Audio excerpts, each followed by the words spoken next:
कहाँ लेके आई मुझे मेरी मस्ती, कहाँ लेके आई जहाँ मैंने अपने सिवा कुछ नहीं, मुझे मेरी मस्ती कहाँ लेके आई, मुझे मेरी मस्ती कहाँ लेके आई।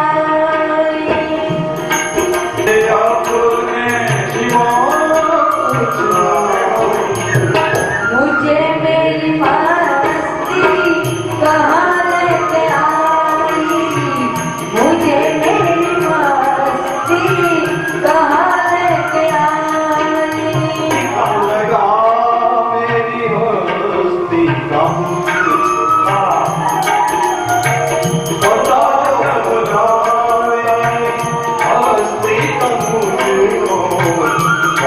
जब लगा मेरी हस्ती कम बस एक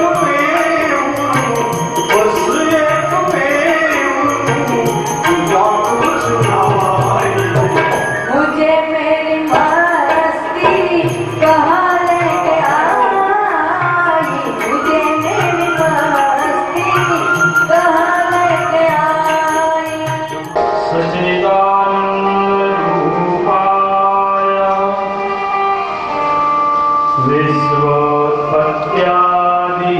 विश्वोत्पत्त्यादिहेतवे तापत्रय विनाशाय श्रीकृष्णाय वयं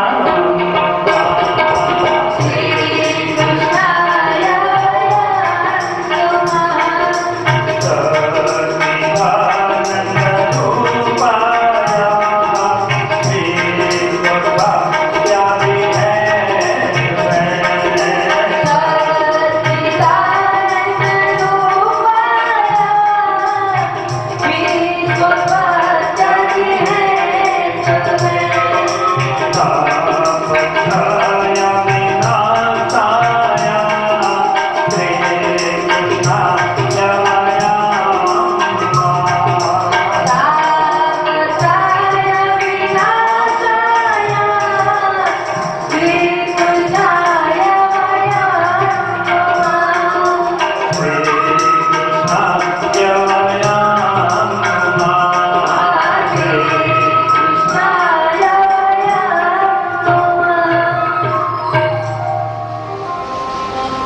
ભાગવત શાસ્ત્ર 10મા સ્કંદનો પ્રારંભ કરતા પહેલા ભાગવત શાસ્ત્રનું મહાત્મ્ય સમજાવવામાં આવ્યું છે. જ્યાં સુધી સંત, સર્જનહાર અને શાસ્ત્ર આ ત્રણેયનું મહાત્મ્ય સમજવામાં આવતું નથી ત્યાં સુધી જીવનમાં સાર્થકતા પ્રાપ્ત થતી નથી.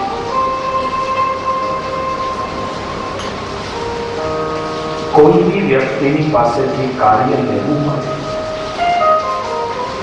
તો સર્વપ્રથમ એનું મહત્વ આપણને ખ્યાલ હોવો જોઈએ, તો એનું પરિપૂર્ણ ફળ મળે. ભાગવત એના મહાત્મ્યની અંદર ભગવાને સર્વપ્રથમ વર્ણન કર્યા છે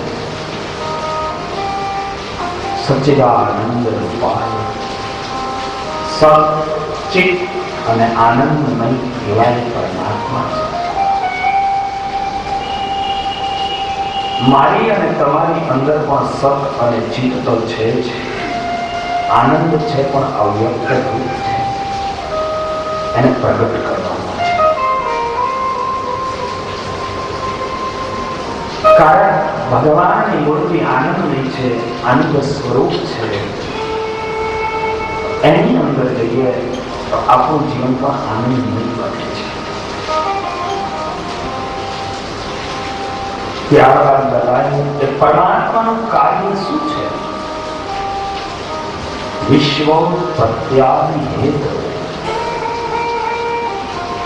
સારા એ વિશ્વ, સારા એ જગત,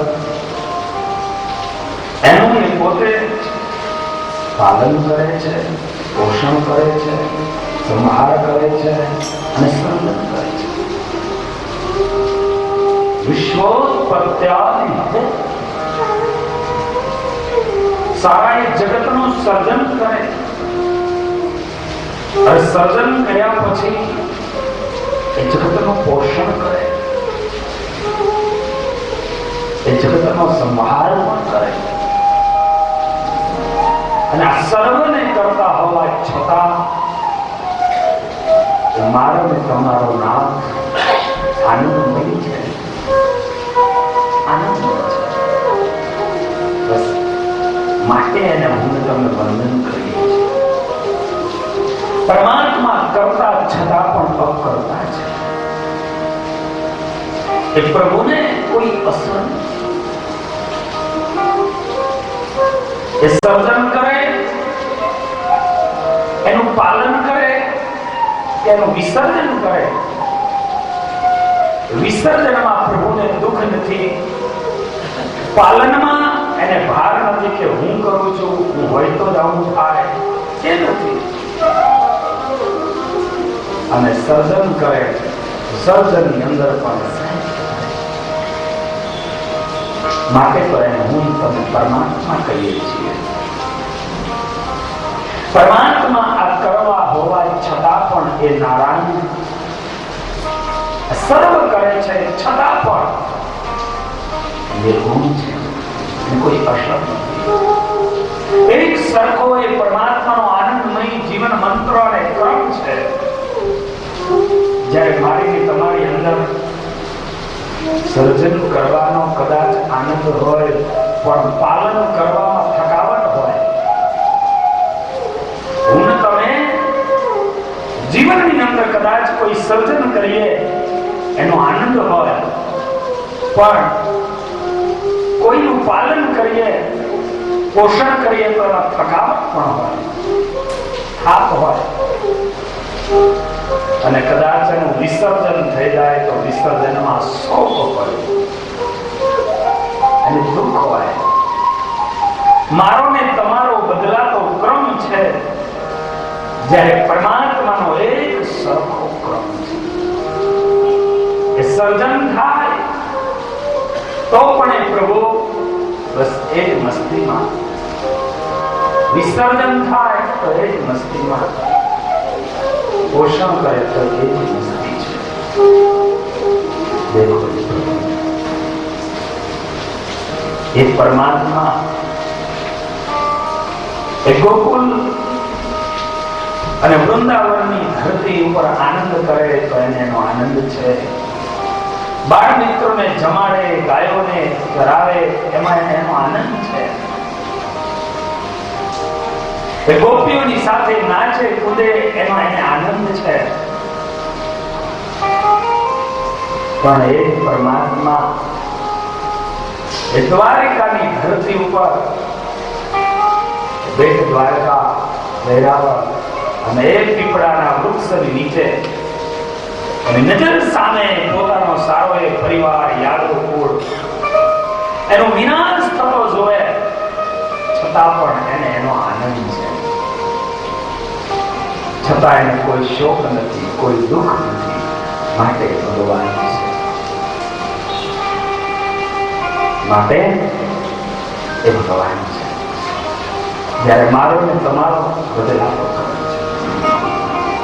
આપણા જીવનની અંદર જો મળે એનો આનંદ થાય, ઢોળાઈ જાય એનો દુઃખ થાય.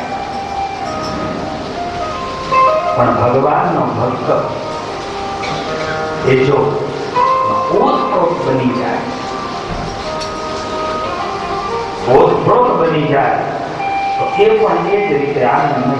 કેમ કે ભગવાનની મૂર્તિ પણ આનંદમય છે અને આનંદમય મૂર્તિની અંદર રહીએ અને એમાં જો વિસર્જન થાય તો એને એનો શોક ન હોય. નરસિંહ મહેતાના પત્ની મૃત્યુ પામે તો એમ કે પ્રભુ સુખે ભજીશું શ્રી ગોપાળ ભાંગી એ જંજાળ.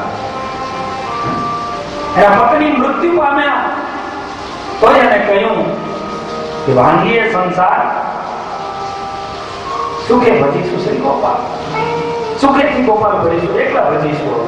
આરું મંદિરમાં વધારે રહેવાશે. પૂછશે નહીં કોઈ કેમ હજુ આવ્યા. સ્વયં આનંદ હતો, એને દુઃખ નહોતું, એનો શોક નહોતો.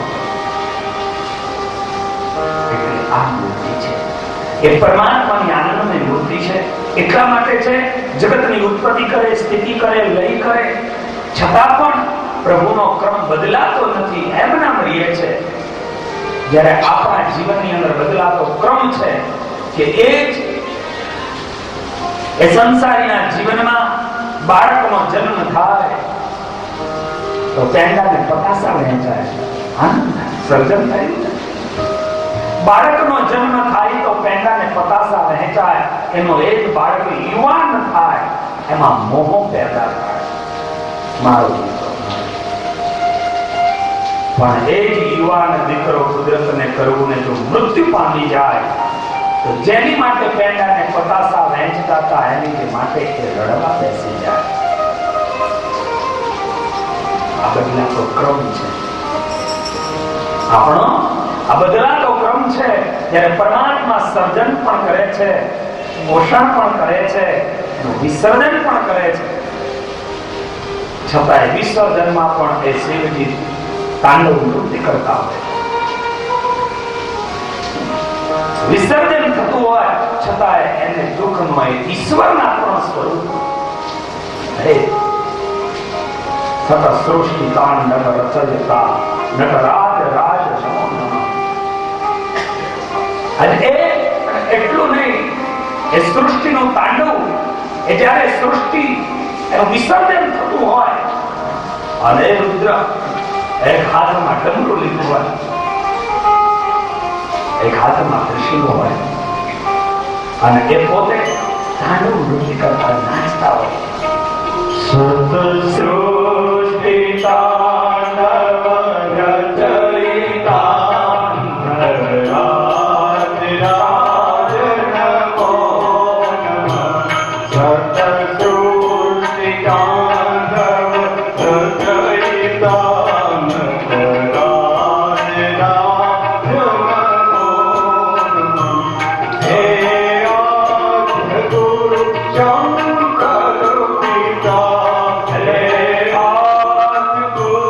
Santa